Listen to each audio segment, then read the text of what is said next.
About a month or two ago, I blog pretty frequently for Forbes and for the Harvard Business Review.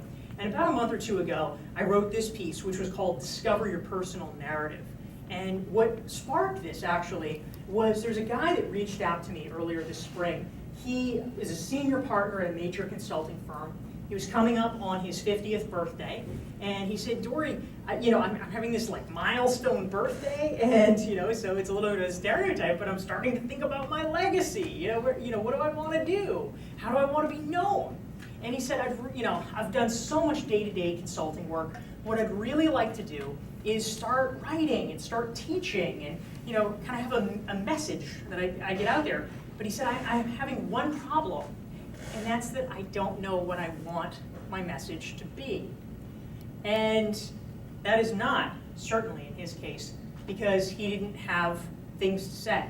This was an incredibly knowledgeable, sophisticated professional. He had deep subject matter expertise in a number of industries that he had consulted for. He had international experience. He'd worked in dozens of countries. He had philanthropic interests where he was really passionately committed and interested.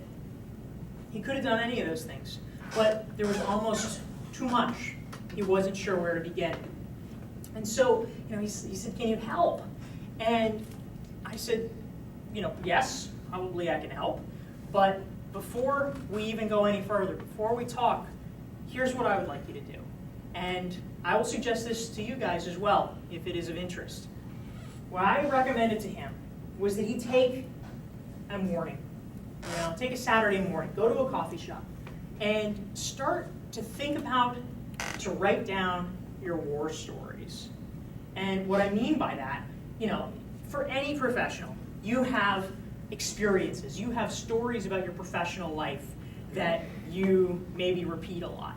You probably ask your spouse, right? Like, what is it that, is there a story I'm always telling? There's sort of foundational stories about the time that you screwed up, but you got through it. Or the time you learned what a great boss was really like.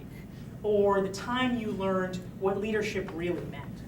Whatever it is. But we all have these war stories about our experience.